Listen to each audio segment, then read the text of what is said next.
The American Midwest has some of the most productive soil on Earth. That's why it's often called America's breadbasket. But in the deep of winter, that soil gets a breather, while farmers like Rob Schaefer stay busy. There are cattle that need to be fed. Rob's family has been farming for 5 generations here in the heart of Illinois, and a lot has changed in that time. My dad never had to worry about a global market, but my brother and I have to worry about a global market. And they have reason to be concerned. In 2018, Trump sought to punish China for unfair trade practices.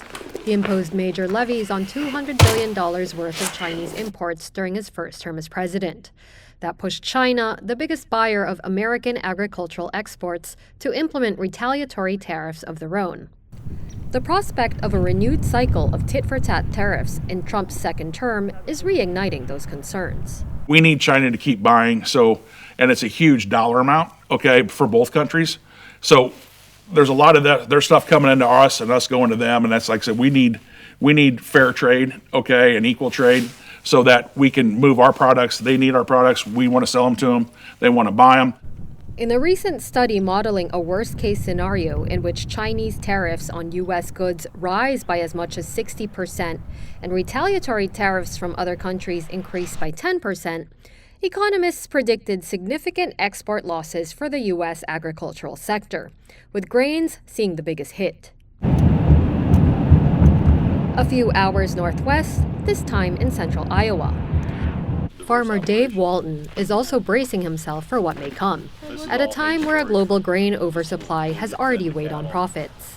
The ag economy is not really that good right now. We've seen a drop in our prices. Profitability is going to be down for next year, get down fairly significantly. And if we see another trade war, we're going to go from break even to a little above to negative territory. So that's going to be fairly devastating to us.